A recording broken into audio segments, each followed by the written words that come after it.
Olá, eu me chamo Gabriela Pilon e eu sou aluna do curso de Terapia Ocupacional na Universidade Federal de São Paulo, Brasil. E eu vou apresentar o meu projeto de iniciação científica intitulado Intervenção de Estimulação Multissensorial para Pessoas Idosas com Demência, Estudo Piloto, orientado pela professora doutora Márcia Maria Pires Camargo Novelli e financiado pela Fundação de Amparo à Pesquisa do Estado de São Paulo, FAPESP, ao qual eu agradeço muito. Com a introdução, eu trouxe um pouquinho do contexto do envelhecimento populacional e das síndromes demenciais. Então, as últimas pesquisas, elas indicam que a população brasileira, ela manteve a tendência de envelhecimento nos últimos anos e ganhou 4,8 milhões de idosos desde 2012. E vale ressaltar que viver mais implica no declínio fisiológico das funções orgânicas. E, em razão disso, uma maior probabilidade do surgimento de doenças crônicas, incapacitantes e evolutivas, que podem comprometer a autonomia e a independência das pessoas. Dentre eles, os processos demenciais, as síndromes demenciais. Os indivíduos com demência, por apresentarem esses declínios nas habilidades cognitivas, eles podem apresentar dificuldade para explorar os ambientes e também dificuldade no processamento sensorial, na modulação sensorial. E o que é isso? A modulação sensorial nada mais é do que a capacidade do cérebro de receber um estímulo, interpretá-lo e respondê-lo.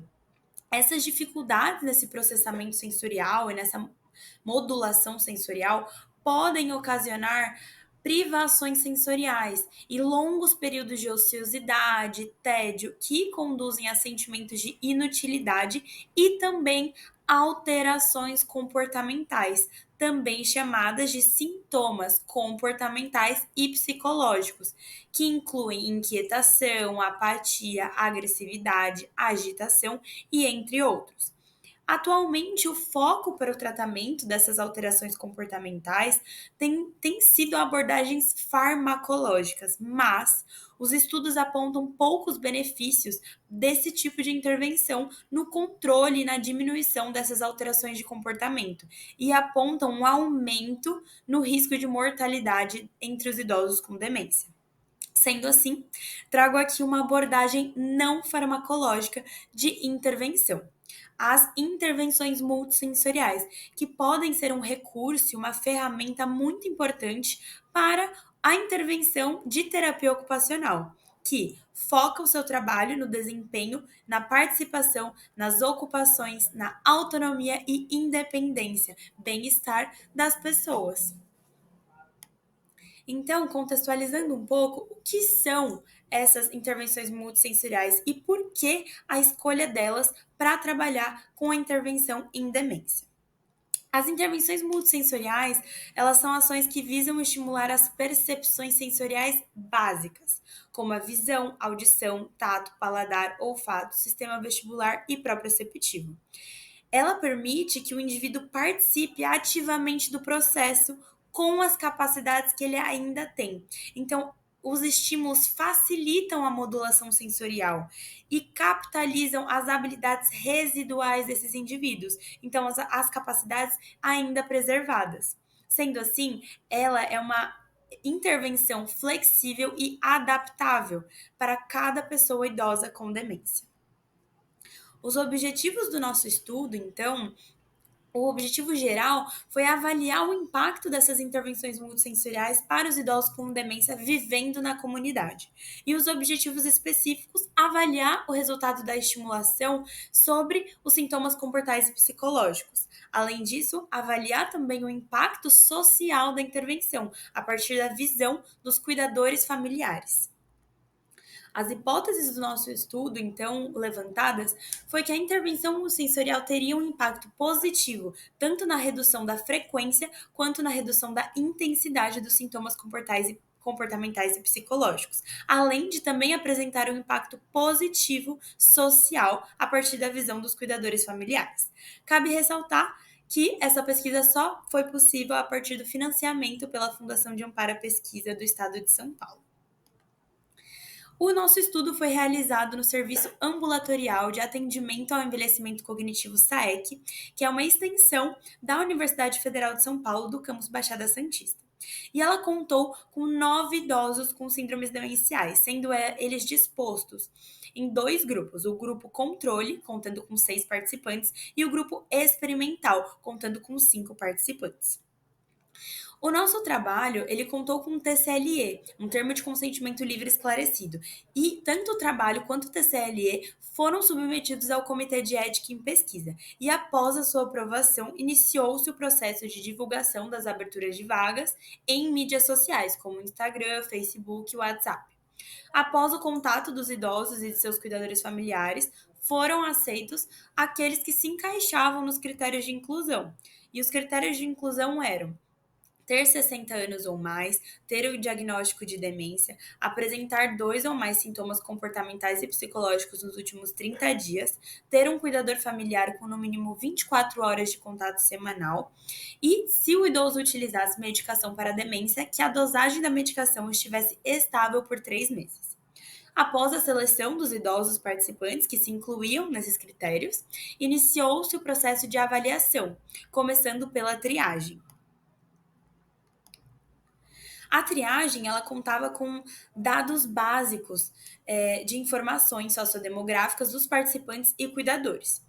Nós também utilizamos as avaliações de preferências sensoriais, que foram previamente estruturados, como uma forma de mapear as preferências da pessoa idosa. Então, as preferências visuais, auditivas, olfativas, entre outras, para assim estruturar as sessões de maneira personalizada. Então, algo de extrema importância quando falamos de engajamento, promoção de participação, a participação ativa da pessoa no processo terapêutico. Para finalizar o processo de avaliação inicial, nós utilizamos também um instrumento de inventário neuropsiquiátrico para mapear as alterações comportamentais e psicológicas dos idosos participantes pré-intervenção. Como medidas de avaliação, nós tivemos 2, as medidas objetivas e as subjetivas. As medidas objetivas, nós utilizamos o inventário neuropsiquiátrico, também aplicado pré e pós-intervenção, permitindo uma comparação objetiva dessas métricas. Como medidas subjetivas, nós utilizamos os diários de campo para registrar as falas e os relatos a partir da visão dos participantes e dos seus cuidadores durante todo o processo. Além disso, também utilizamos a escala visual analógica das emoções como forma de mapear o humor e bem-estar dos idosos pré e pós cada uma das sessões realizadas. Agora, falando um pouquinho sobre a estruturação das sessões ambulatoriais, nós realizamos 12 sessões divididas em 4 blocos, sendo eles visual, auditivo, proprioceptivo e tátil. Todas as sessões foram estruturadas da mesma forma, sendo ela ambientação, 5 minutos, sessão propriamente dita, 30 minutos e a finalização da sessão, 10 minutos. Ou seja, cada sessão tinha duração em média de 45 minutos, variando apenas as preferências sensoriais de cada indivíduo. Como análise de resultado, todos os resultados das avaliações aplicadas, elas foram digitadas em planilhas Excel e foram analisadas através do programa estatístico SPSS versão 21. Para analisar também o impacto da intervenção, foi utilizado o tamanho de efeito, considerando as médias do inventário neuropsiquiátrico pré e pós-intervenção. Aqui, como resultado objetivo, eu trouxe uma tabela com as medidas objetivas de resultado que apresenta os dados pré e pós-intervenção, além do tamanho de efeito da intervenção do grupo controle e do grupo experimental. Então, é perceptível uma melhora em todas as variáveis analisadas, sendo ela a frequência, a intensidade, o desgaste do cuidador e a quantidade dos comportamentos no grupo experimental. E também é perceptível uma piora de todas as variáveis no grupo controle, caracterizando então uma intervenção de magnitude alta. Também, como medida subjetiva de resultado, eu trouxe aqui uma tabela que contém algumas respostas da escala visual analógica dos participantes da pesquisa. Trouxe aqui os resultados da sessões 1, 3, 6, 9 e 12 como forma de representar o início, o meio e o final das sessões do estudo. É perceptível, então, analisando a tabela, que todas as sessões A resposta pós-intervenção foi superior à pré-intervenção, demonstrando um aumento no nível de humor e bem-estar dos participantes após a realização das sessões de estimulação multissensorial. Outra medida subjetiva que utilizamos foi os diários de campo, em que nós anotamos as percepções e falas dos cuidadores e idosos participantes. Então, eu trouxe aqui um exemplo do relato do caso 1, e contextualizando brevemente, o caso 1, a idosa participante ela apresentava um quadro de apatia muito intenso e muito frequente, que foi medido e mapeado através do inventário neuropsiquiátrico, como eu disse anteriormente. Então, a primeira fala é da idosa participante e a segunda fala do seu cuidador. Então, a pessoa idosa do caso 1 diz assim: faz muito tempo que eu não me sentia relaxada e tranquila assim. Que gostoso sentir isso. A partir dessa fala, a gente poderia trazer inúmeras reflexões, mas eu gostaria de destacar uma delas, principal, na minha opinião. A questão da privação sensorial. Então, muitas vezes, após o diagnóstico, a pessoa idosa deixa de frequentar espaços, deixa de explorar ambientes, interagir socialmente, diminui a sua participação social, a sua participação nas atividades cotidianas de vida diária e, consequentemente, na participação ativa da vida, o que ocasiona uma privação sensorial e causadas por longos períodos de ociosidade, tédio, que conduzem a esses sentimentos de agitação, inquietação e de sintomas comportamentais e psicológicos. E não permite, assim, que ocorra um relaxamento e essa sensação de bem-estar, o que é muito prejudicial. O relato a seguir é do cuidador familiar dessa pessoa idosa, que diz assim: parece que ela deu uma estacionada no declínio cognitivo desde que começou a vir aqui. Sinto ela mais atenta, que ela tem mais ânimo que antes. Ela sai da sessão muito feliz, se lembra de locais que vai. Além disso, ela está mais vaidosa, querendo combinar roupas, tingir o cabelo. No geral, ela está mais tranquila e feliz, menos apática. Sendo assim, é perceptível como resultado subjetivo da intervenção uma melhora na frequência e na intensidade dessa apatia em questão, a partir da visão do cuidador familiar após a intervenção multissensorial. Então, concluímos que a intervenção multissensorial, ela tem um impacto positivo nas pessoas idosas com síndromes demenciais vivendo na comunidade, e reduz a intensidade e a frequência e também a pontuação total das alterações de comportamento, como também o desgaste do cuidador.